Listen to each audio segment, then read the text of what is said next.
Estava nervoso, viu? Glória a Deus. Mais alguém? Para o próximo domingo, já quero desafiar outro irmão ou outra irmã, tá bom? Pode ser em casal também, pode ser em dupla, viu? O casal pode treinar em casa e aí tentar dizer no próximo domingo, ok? Devido à viagem do nosso irmão Vinícius e da nossa irmã Paloma, hoje nós não teremos, excepcionalmente hoje, nós não teremos divisão para discipulado, mas nós teremos divisão para as crianças, tá bom? Irmã Natalice vai ficar com as crianças, Natalice? É? Amém. Então as crianças podem sair para as suas classes. Hoje temos bastante crianças, né? Louvado seja Deus. Os pais continuem trazendo os filhos, os vizinhos, os amigos, os netos, para aprender.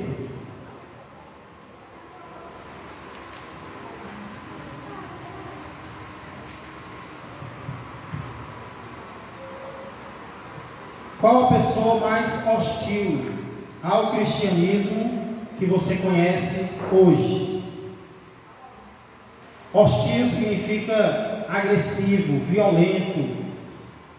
Qual a pessoa mais avessa, mais contrária ao cristianismo que você conhece hoje?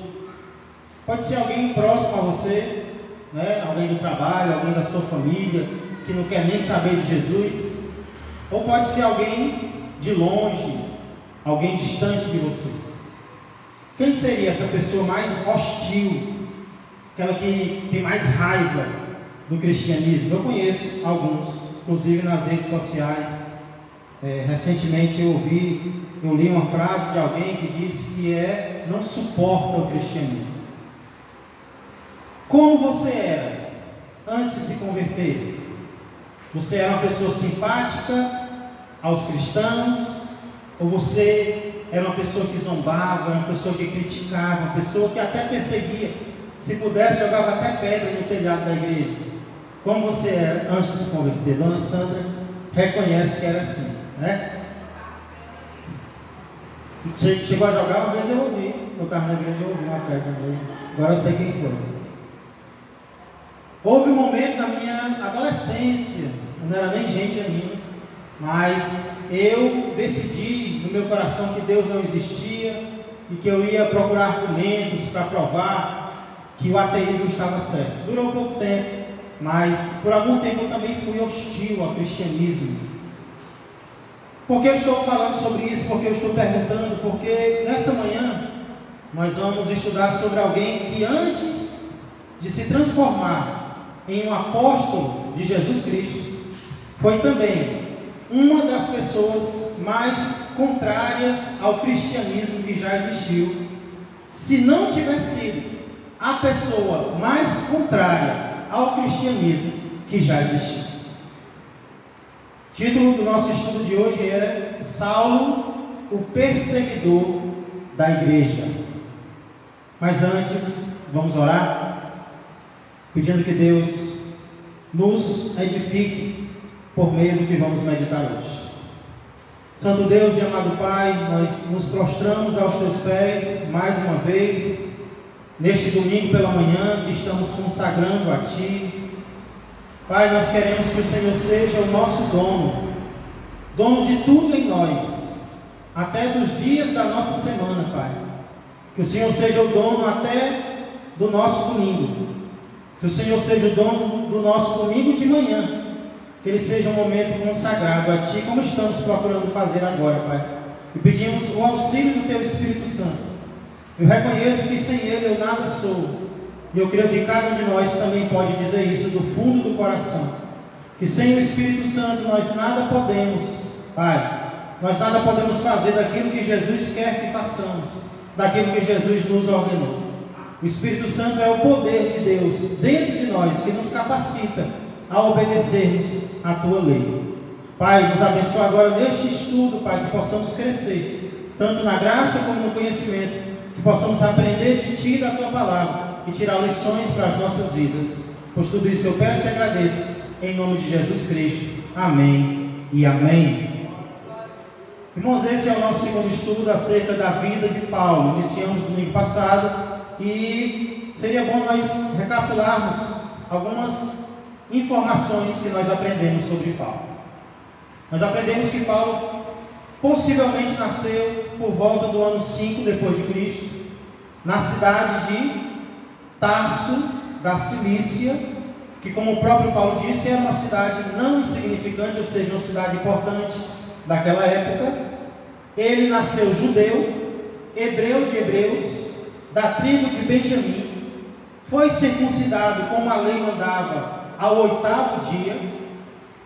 Ele, por volta dos 12, 13 anos, 14, foi para Jerusalém, onde lá foi criado. Então ele nasceu em Tarso, judeu, de pais judeus, mas na adolescência ele deve ter ido para Jerusalém, e lá ele foi criado, lá ele foi formado aos pés de um famoso rabino da época, que foi o rabino Gamaliel, muito respeitado naquela época. Então Paulo, ele, além de judeu, ele também era cidadão romano, e como cidadão romano ele tinha algumas regalias, ele tinha algumas proteções que quem não era cidadão romano não tinha. Era possível alguém comprar a cidadania romana, porém Paulo recebeu esse direito de nascimento. Isso significa que o pai dele era casado com a mãe dele, e o pai dele era romano quando Paulo nasceu. Por isso ele também nasceu romano. Então ele era judeu, ele era romano, e ele tornou-se um fariseu. Fariseu era um partido político religioso, principalmente da época de Jesus, que inclusive era muito ligado a questões de pureza, e por isso perseguiu Jesus muitas vezes. Por ser fariseu, Paulo acabou encaminhando também para ser perseguidor do cristianismo. E é sobre isso que vamos falar hoje. Paulo ou Saulo, o perseguidor da igreja. Se alguém quiser fazer algum comentário, alguma pergunta, algo que você não entendeu, ou algo que possa acrescentar ao nosso estudo, por favor, fique à vontade. Nós estamos aqui para aprendermos juntos, ok? A perseguição de Paulo, irmãos, é algo sobre o qual tanto o próprio apóstolo fala, como também outras pessoas falam. E é sobre isso que nós vamos ver hoje exemplos, tanto do que os outros falaram acerca da perseguição de Paulo, como também sobre ocasiões em que ele mesmo falou sobre a perseguição que ele ocasionou. E aí eu creio que nós vamos aprender muito em relação a isso, tá bom? Então, primeiro vamos ver o que os outros falaram sobre Paulo, o perseguidor. Para começar, a maioria das nossas passagens de hoje estarão no livro de Atos. Então abre lá em Atos, capítulo de número 7, a partir do verso 54.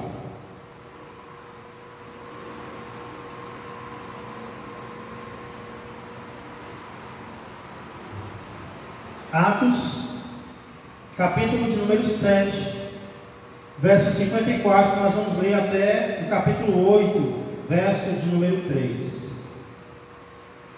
Atos 7, a partir do 54, diz assim a palavra de Deus.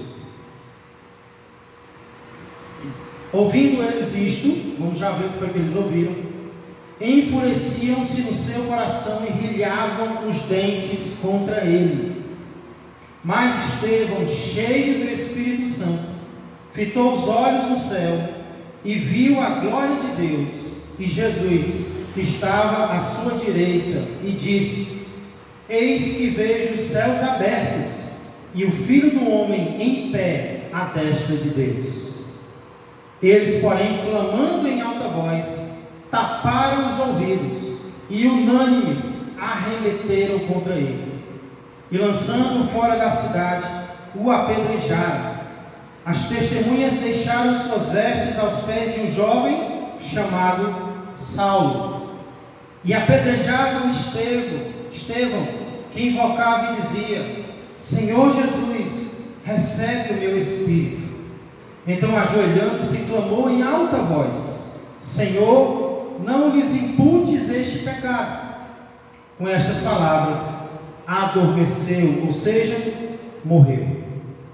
e Saulo consentia na sua morte.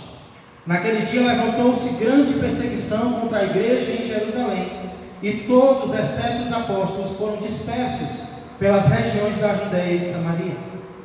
Alguns homens piedosos sepultaram Estevão e fizeram grande pranto sobre ele.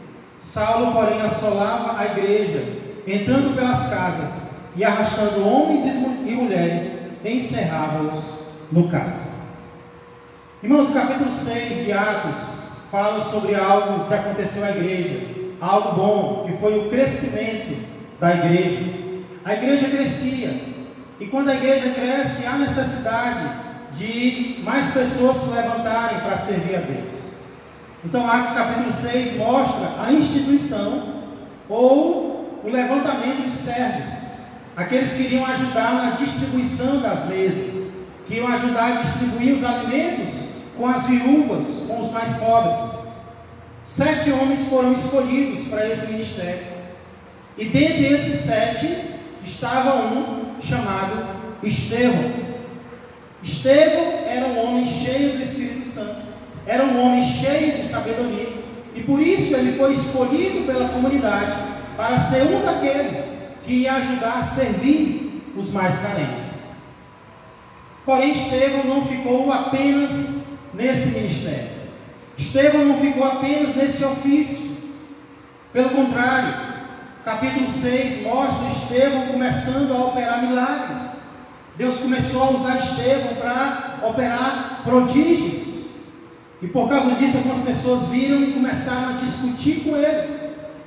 E tão grande foi a raiva daquelas pessoas ao ver Estevão sendo usado por Deus, que eles começaram a acusar falsamente Estevão de blasfêmia. Por causa disso, ele foi levado ao Sinédrio. O que era o Sinédrio? Sinédrio era o tribunal judaico. Estevão foi levado para lá, foi arrastado para lá. E quando chega lá, os líderes acabam subornando testemunhas para que continuem fazendo acusações falsas contra ele. Lucas, nesse momento, vai dizer que enquanto Estevão está sendo falsamente acusado, o rosto dele parecia o rosto de um anjo.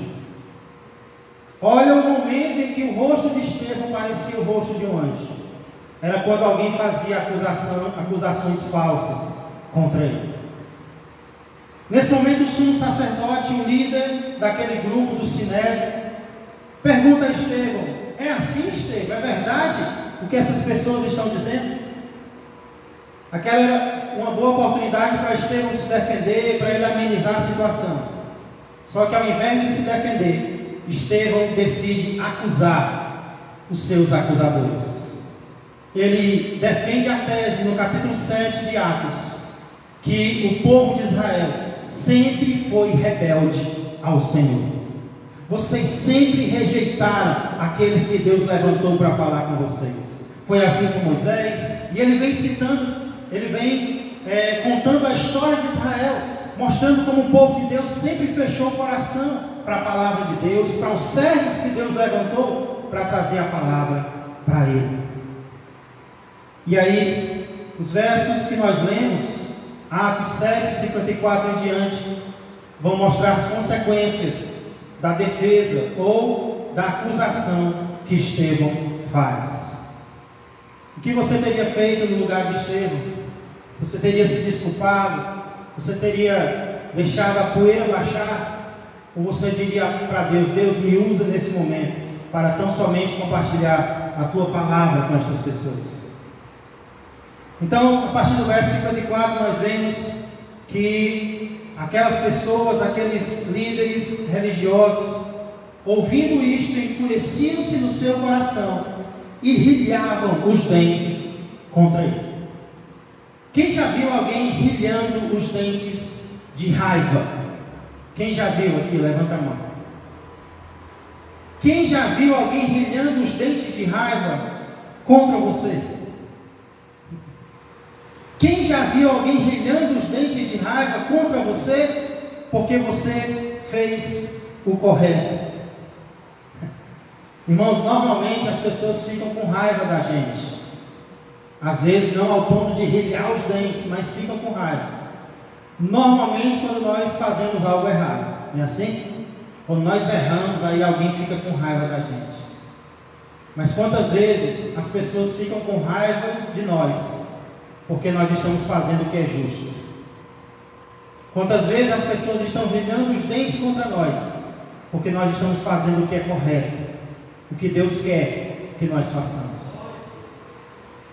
Isso já nos mostra, irmãos, eu creio que nós vamos aprender muito com a história de Paulo, porque existe um cristianismo que muitos cristãos não estão dispostos a vivenciar, e esse é um deles, é de, se preciso for, nós sofrermos a raiva, sofrermos o ódio das pessoas contra nós.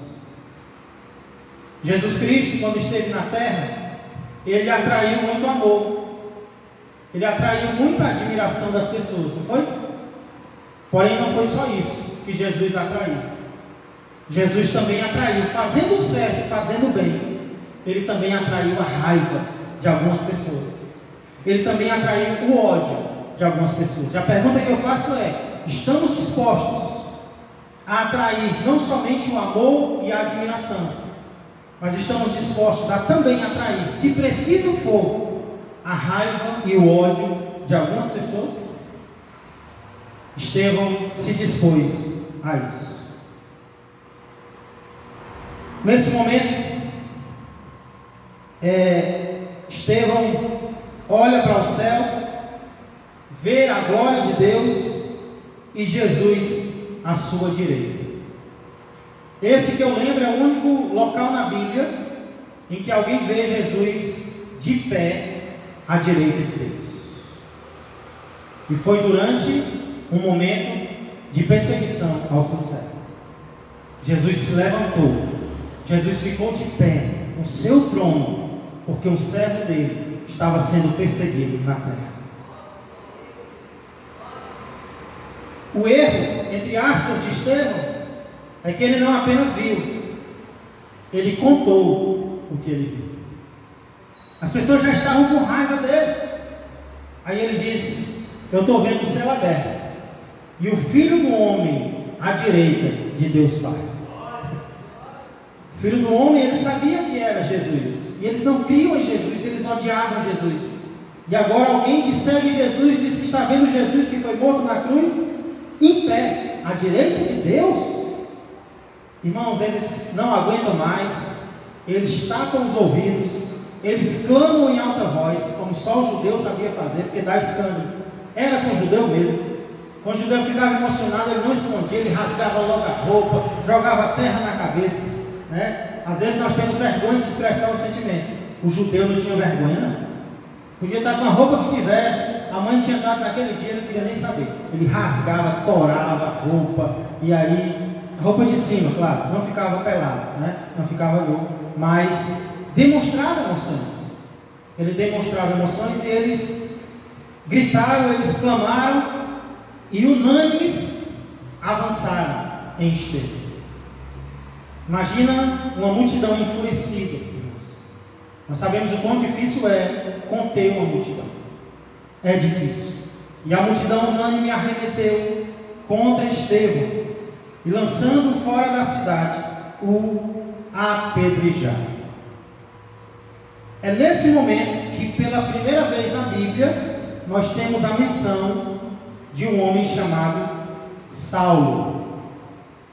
Quando Lucas, o escritor de Atos, diz que as testemunhas, lembra que as testemunhas eram as primeiras a atirar pedra naquele acusado. A responsabilidade da testemunha era muito grande, porque eles tinham que ser os primeiros a atirar pedra, não podia fazer uma acusação falsa. Então, para que eles pudessem atirar pedras, eles colocaram a roupa de cima aos pés de um jovem. Qual era o nome desse jovem? Saulo. Aos pés de um jovem chamado Saulo. Há quem ache que Saulo era o nome de Paulo antes de se converter. Aí quando ele se converte, ele muda o nome de Saulo para Paulo. Tem até um hino na harpa cristã, mas transformado foi em um Paulo. Irmãos, nada a ver. Paulo tinha dois nomes. Tinha o nome judeu e tinha o nome grego. Saulo era judeu. Saulo é uma forma diferente de Saul, que foi o primeiro rei de Israel, que nós vimos que era da tribo de Benjamim, e Paulo também era da tribo de Benjamim. Talvez então, em homenagem a Saul, alguém colocou o nome dele de Saulo, que é só uma forma diferente de Saul. Aquele que veio por meio das orações, é mais ou menos esse o significado. Saulo, aquele que veio através de orações. Mas Paulo teve os dois nomes, tanto é que depois de convertido, ele continua sendo chamado de Saulo. Porém, quando ele vai fazer a obra nos países gregos, romanos, de fala grega, de fala romana, aí ele usa um nome que era mais fácil das pessoas usarem naquela época, que era Paulo. Mas ele continuou com os dois nomes, tá bom? Então não diga que Saulo se converteu e virou Paulo. Esses sempre foram os dois nomes dele. Ok? Então, oi.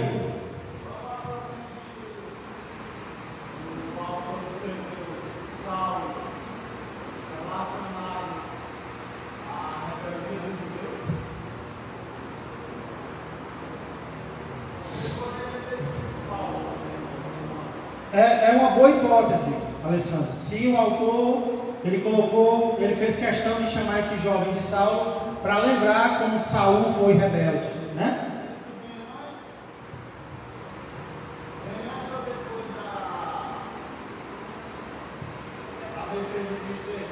Vem depois.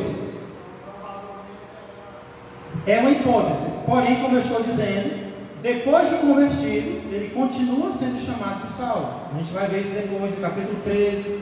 Ele continua. Então, se ele já estava sendo transformado, já estava pregando, por que alguém continua chamando ele de Saulo? Né? Seria uma boa hipótese se depois dali ele não fosse mais chamado. Mas ele continua sendo chamado de Saulo, principalmente pelos judeus, né? Inclusive o próprio Jesus chama ele de Saulo.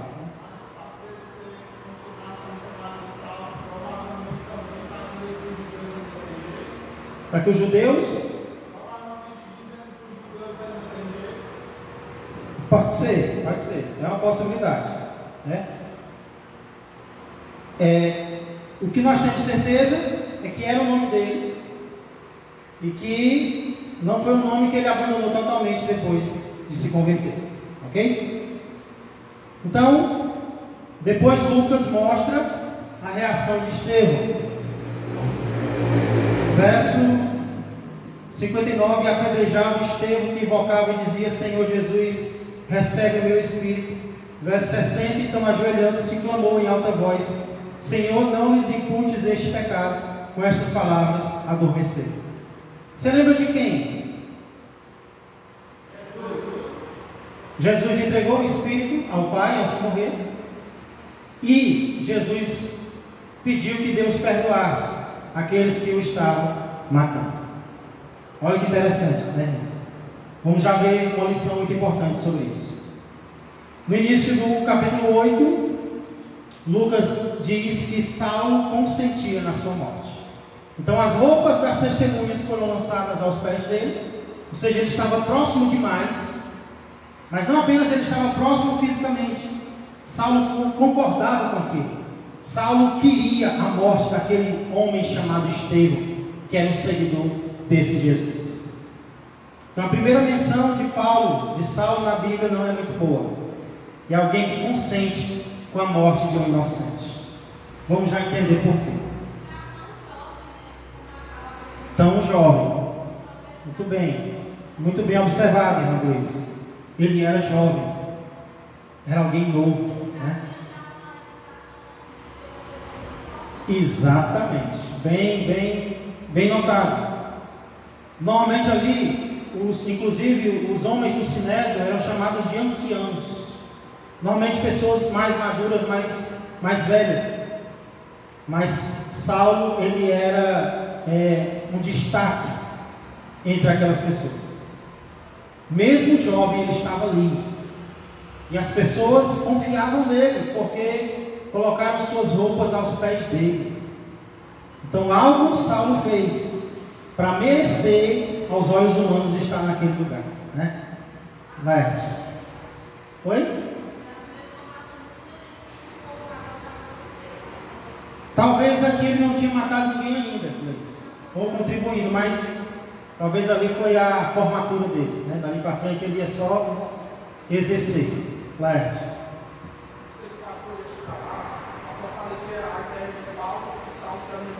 Sim. Isso, exatamente. Isso aí fortalece a ideia de que ele tinha os dois nomes. E dependendo do local, ele usava os dois nomes. Pedro também tinha, né? Cefas, Pedro e Jesus dele. Mas ele tinha dois nomes. Era normal.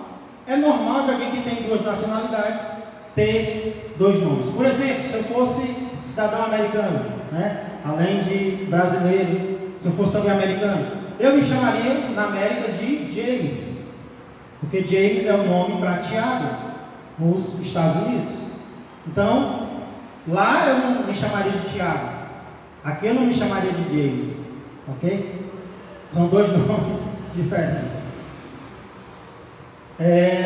E aí, irmãos, no verso 1 diz que grande perseguição se levantou contra a igreja. Aproveitaram aquele momento para perseguir não apenas Estevão, mas a igreja em Jerusalém. Todos, exceto os apóstolos, foram dispersos pelas regiões da Judeia e Samaria. Aí fala também do sepultamento de Estevão. Homens piedosos vieram, sepultaram Estevão. E no verso 3 volta a falar dele, olha aí. Saulo, porém, assolava a igreja. Assolar significa maltratar, envergonhar. Entrando pelas casas e arrastando homens e mulheres. Arrastando o quê? Só homens. Paulo tinha pena de mulher? Tinha nada. Arrastava homem, arrastava mulher, tinha pena de ninguém. Encerrava-os no cárcere, prendia.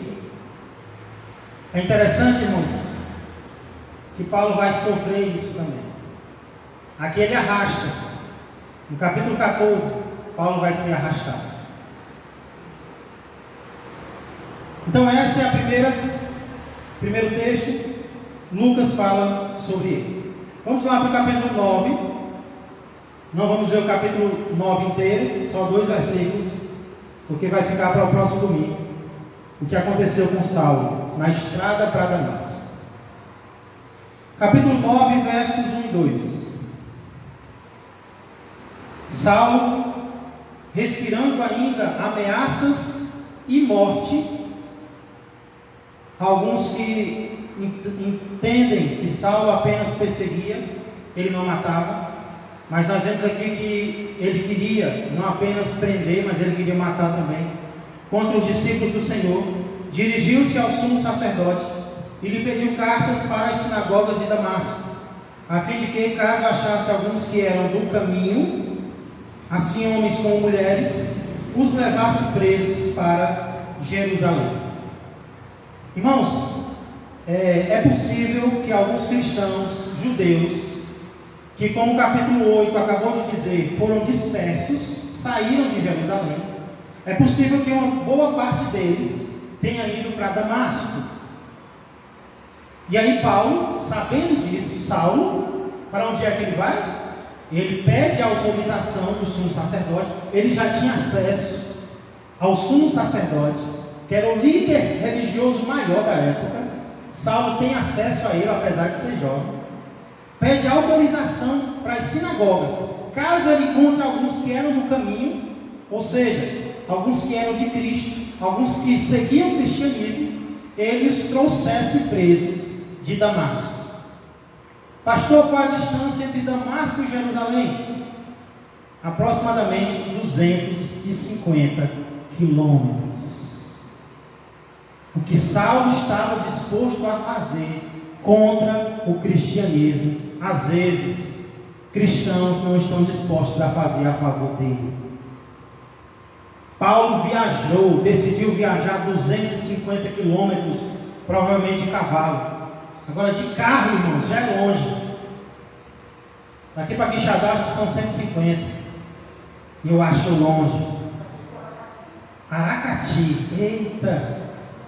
De cavalo, de moto é ruim, tem que parar de vez em quando, né? Para esticar as pernas, né? Agora imagine de cavalo. Para quê, irmãos? Para fazer uma doação? Para matar essa raça de cristãos.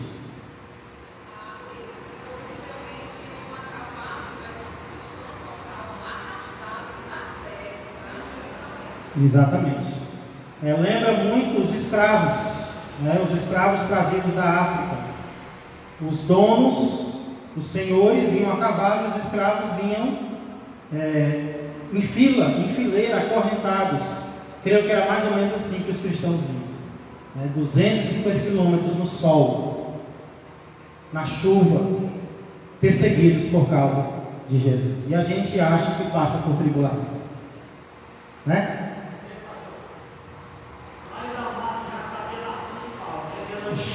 Já sabia. O homem já era famoso. Exatamente, a gente vai falar sobre ele. Inclusive, vamos falar justamente sobre ele. Estamos vendo que pessoas diziam sobre Paulo, o perseguidor. Olha o que Ananias diz.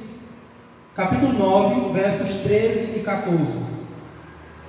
Quando o Senhor dá a missão a Ananias de ir até Paulo e impor sobre ele as mãos. O que Ananias responde? Atos 9, 13 e 14. Ananias, porém, respondeu: Senhor, de muitos tenho ouvido a respeito desse homem, quantos males tem feito aos teus santos em Jerusalém, e para que trouxe autorização dos principais sacerdotes para prender a todos os que invocam o teu nome. Muito bem, observado pelo Diácono Aristério, Saulo já era famoso. As pessoas já sabiam da fama. Não, eu tenho ouvido falar de muitos a respeito dele. E eu soube que ele veio para cá, foi com carta, para prender os cristãos. Imagina, Deus aparecendo para você, trazendo uma revelação para você, que agora você tem que ir à pessoa mais hostil ao cristianismo da época e tem que orar por essa pessoa. Sabendo que a pessoa saiu de casa com a intenção de fazer mal a pessoas como você. Ananias disse: não, senhor, nem assim não. Não é por aí não. Saulo era famoso. Irmãos, nós temos alguém assim nos dias de hoje perto de nós? Estava com medo, com certeza. Com certeza. Era profeta, mas estava com medo. Irmãos, nós temos alguém assim, como Saulo era naquela época aqui, na nossa região de Maracanaú? Não. Tanto é que nossos portões estão abertos, né? Nós podemos adorar livremente. Temos aqui uma perseguiçãozinha aqui, outra acolá, nas redes sociais, talvez no trabalho, né? Verbal. Nós não temos. Nós não experimentamos coisas que cristãos estão experimentando hoje na China. Já pensou você ser um cristão na Coreia do Norte, onde um homem como aquele manda passar trator em cima de cristão, né? Manda passar tanque em cima de cristão. Desaparece, a pessoa não ouve nunca mais falar.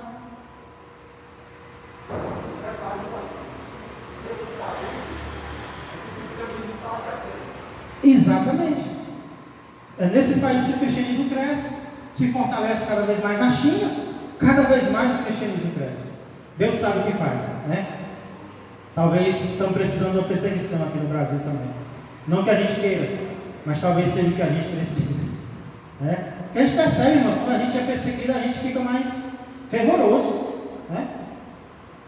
Deus sabe o que faz, Deus sabe o que permite. Não vamos pedir, mas se vier, vamos aceitar de todo o coração. Para concluir essa primeira parte, verso 21. Capítulo 9, verso 21. Ora, todos os que o ouviam estavam atônitos e diziam: Não é este que exterminava o exterminador de cristãos, né? O apelido de Paulo. Não é este que exterminava em Jerusalém os que invocavam o nome de Jesus, e para que veio precisamente com o fim de os levar amarrados aos principais sacerdotes? Palavra forte eu achei, exterminava, significa destruía. O que Paulo não sabia é que ninguém pode destruir a igreja de Jesus Cristo. Jesus disse que as portas do inferno não prevalecerão contra ela. Então essas primeiras 4 referências são sobre o que os outros disseram sobre Paulo, o perseguidor. Agora, para a gente encerrar, vamos ver 4 referências sobre Paulo falando sobre ele mesmo como perseguidor da igreja. Capítulo 22, versos 4 a 5. Agora é Paulo falando sobre ele mesmo. Será que Paulo falava com alegria sobre o que ele fez?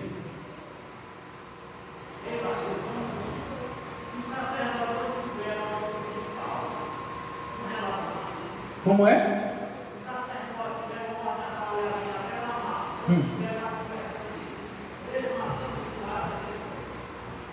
Aí agora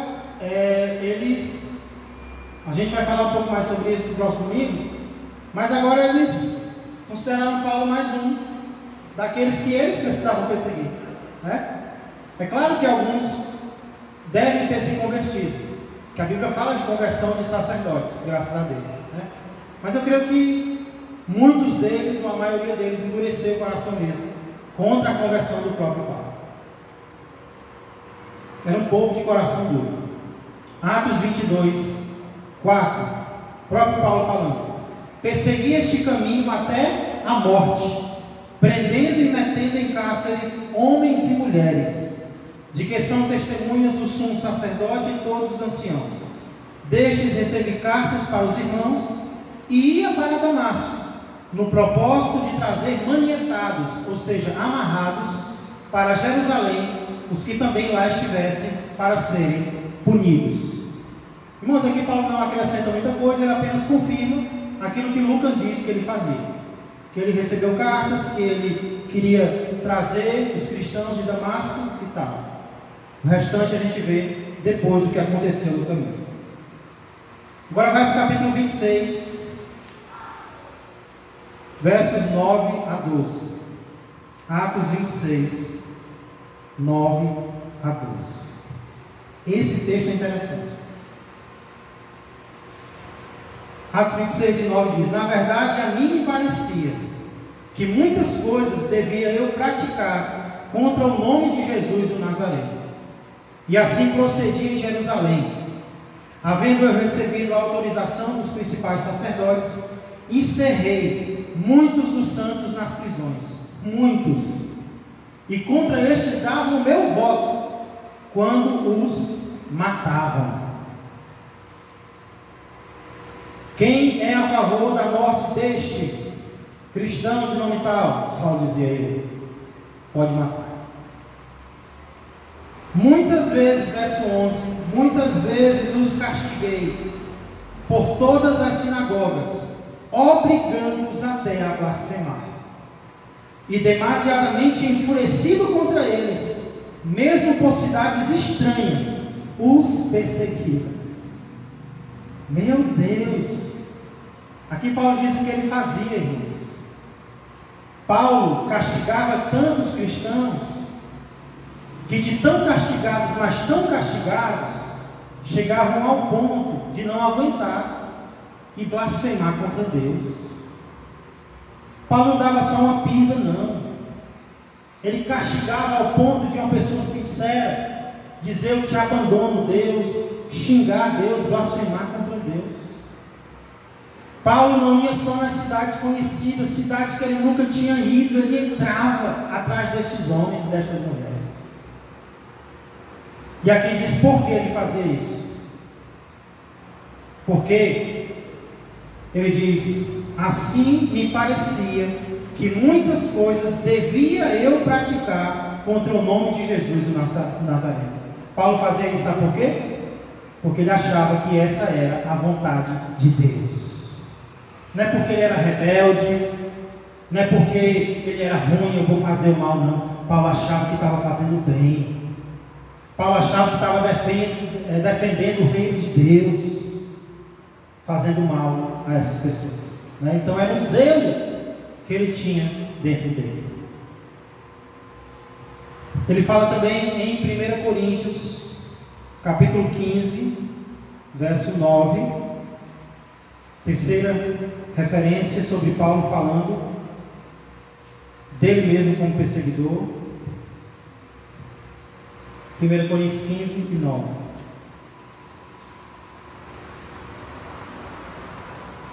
Porque eu sou o menor dos apóstolos, que mesmo não sou digno de ser chamado apóstolo, pois persegui a igreja de Deus. Como é que Paulo olhava para si mesmo? Como o menor dos apóstolos, como alguém que não merecia o ministério que recebeu de Deus.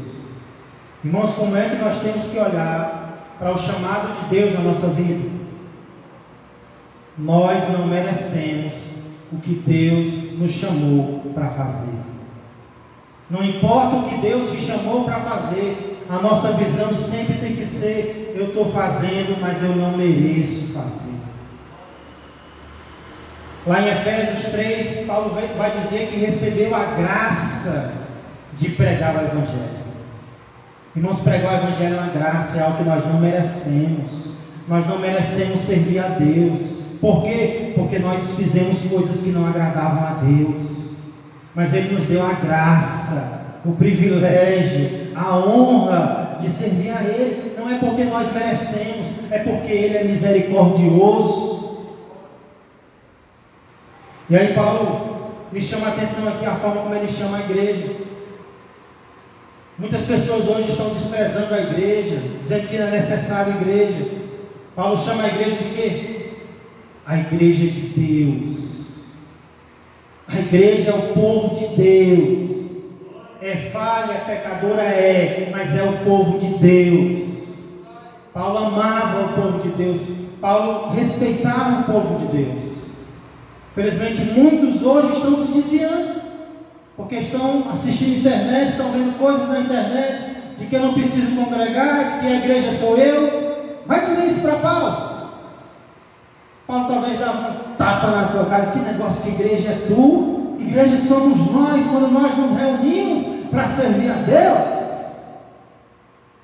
A igreja é um corpo, e apesar de sermos imperfeitos, nós temos que amar esse corpo.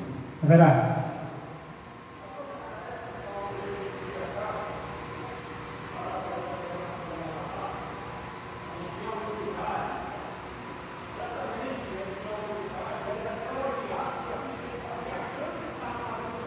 Com certeza.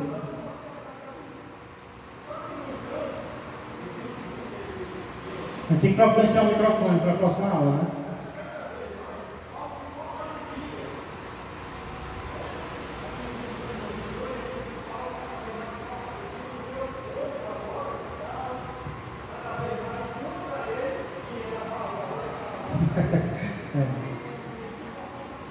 Exatamente.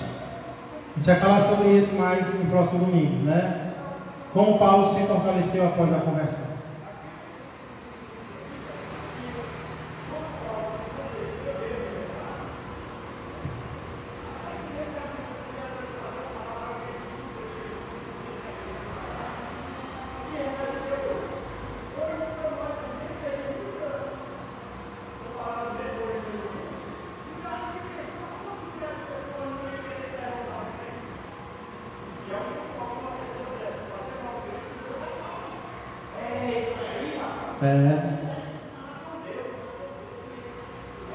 É verdade.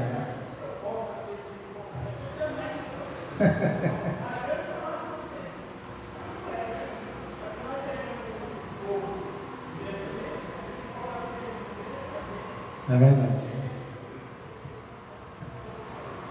Amém. Então, para concluir, 1 Timóteo 1, 12 e 13.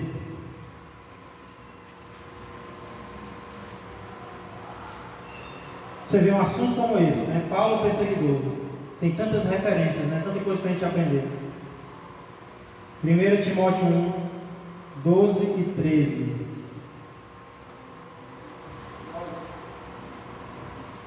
Paulo diz: sou grato para com aquele que me fortaleceu, tá aí a verdade, Cristo Jesus, nosso Senhor, que me considerou fiel, designando-me para o ministério. A mim, que noutro tempo era blasfemo e perseguidor e insolente. Paulo não poupa adjetivos para ele. Eu era blasfemo, perseguidor e insolente, mas obtive misericórdia, pois o fiz na ignorância, na incredulidade. Só até aqui. Insolente é alguém que prejudica, machuca outros com palavras. Imagina o que Paulo não falava, castigando aqueles cristãos, né? Castigava fisicamente e também verbalmente. Era insolente, blasfemava o nome de Jesus. Mas o que ele diz? Eu obtive misericórdia. E é sobre isso que a gente vai falar no próximo domingo. Alessandro.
Verdade, Alessandro.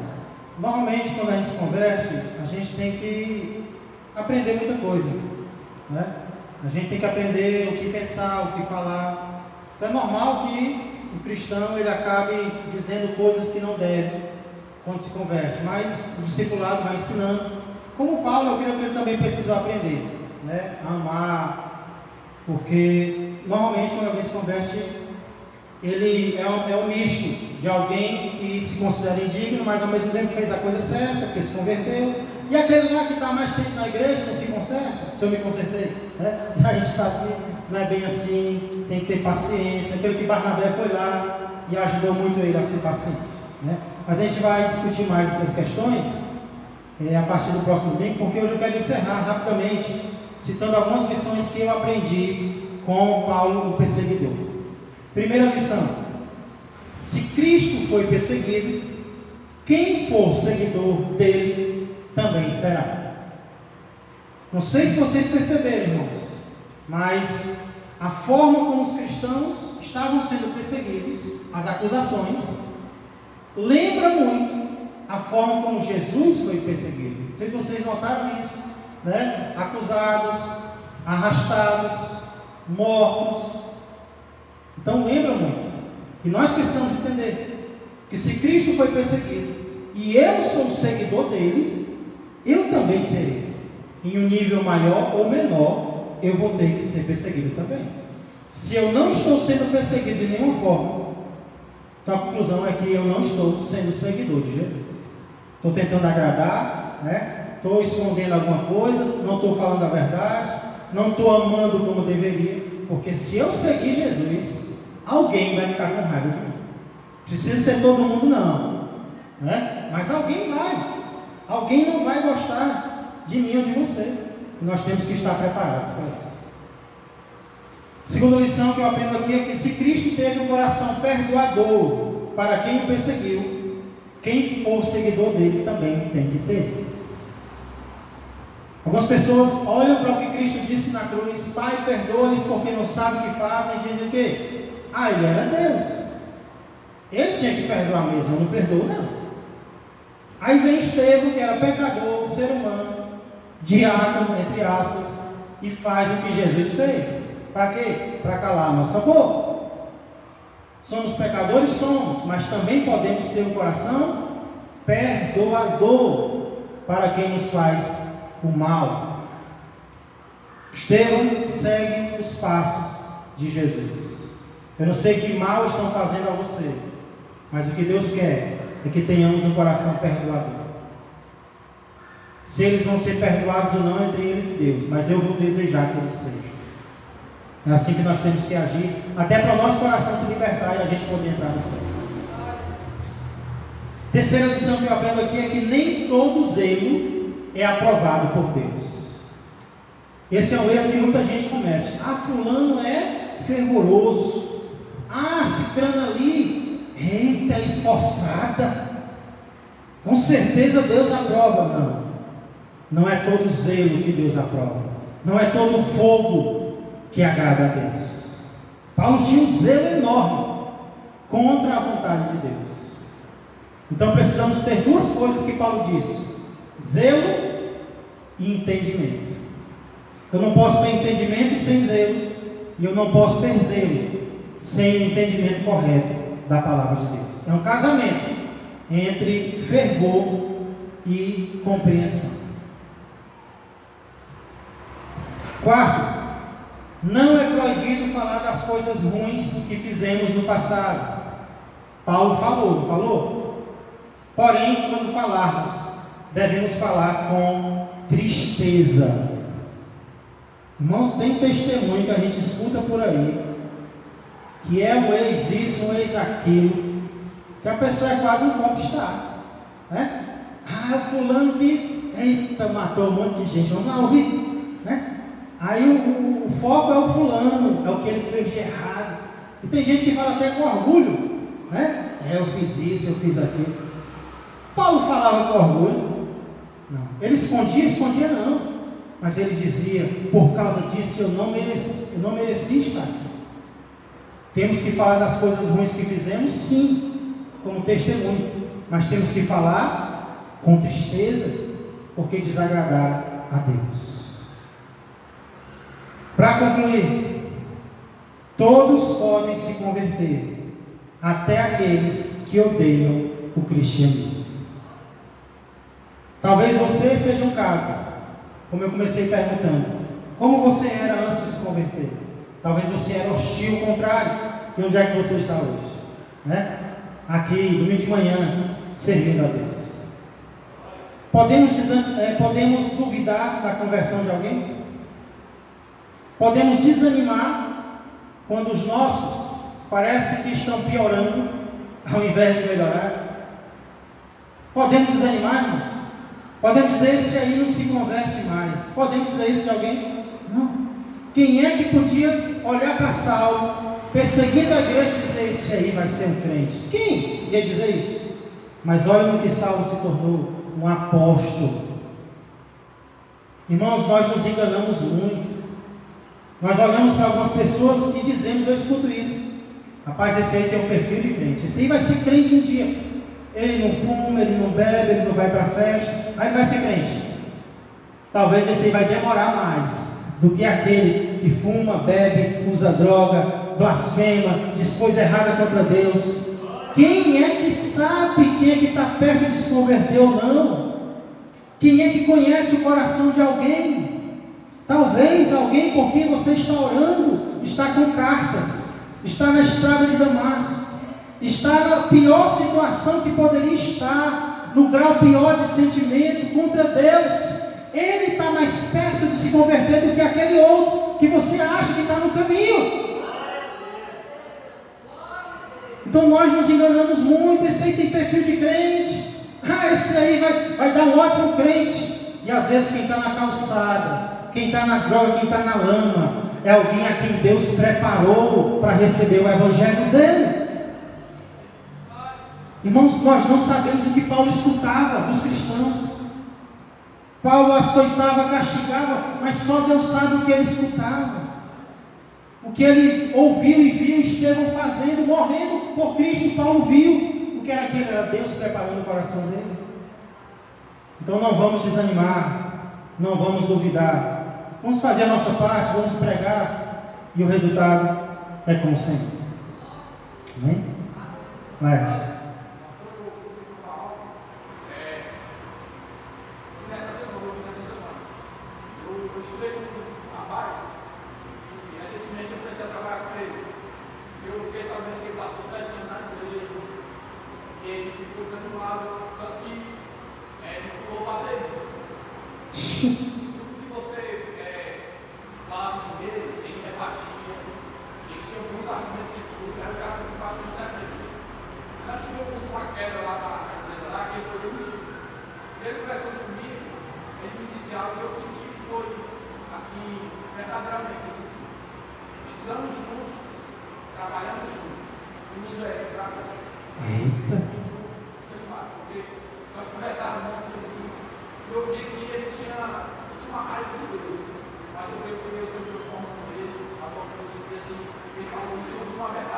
Glória a Deus.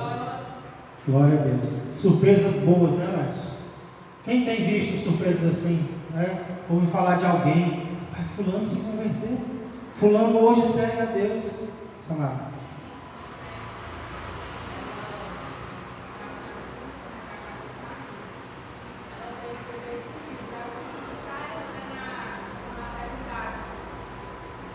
Depois que ela saiu daqui?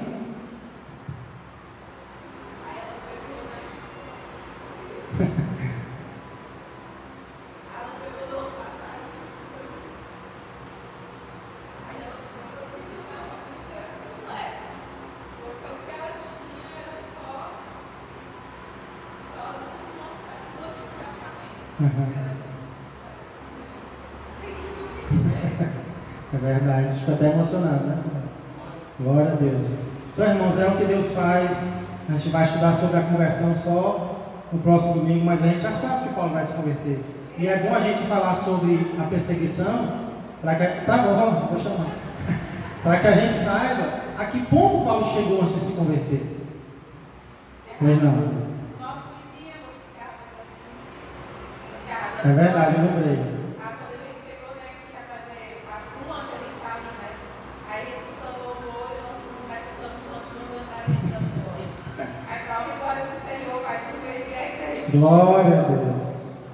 O vizinho nosso mangava da gente, escutando louvor e escutando funk. E aí a Suiane descobriu que está com um mês que ele se entregou para Cristo. Glória a Deus. Irmãos, não vamos julgar, não vamos fechar a porta para ninguém. Vamos crer que todos podem se converter, né? Até esse teu familiar pelo qual você está orando, esse teu amigo, talvez essa pessoa por quem você passa e diz, não, esse aí não tem chance para ele não. Talvez ele vai se tornar um líder na tua vida, né? Talvez vai ser alguém que vai trazer bênçãos para você. Amém? Vamos ficar de pé, vamos orar. Se Deus quiser, no próximo domingo a gente continua.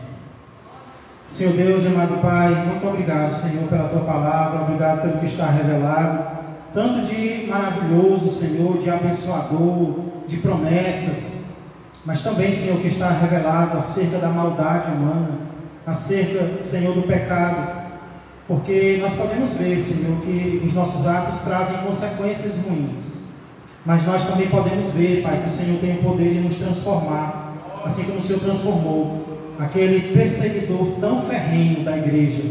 Alguém, Pai, que nos dias de hoje eu não conheço alguém que se colocou tão contra o cristianismo como ele. E ele um dia encontrou o Senhor e se tornou servo do Senhor verdadeiro. Isso é para animar os nossos corações acerca de nós mesmos, Senhor. Podemos ser transformados em todas as áreas da nossa vida, como também podemos ver transformação na vida daqueles que estão ao nosso redor.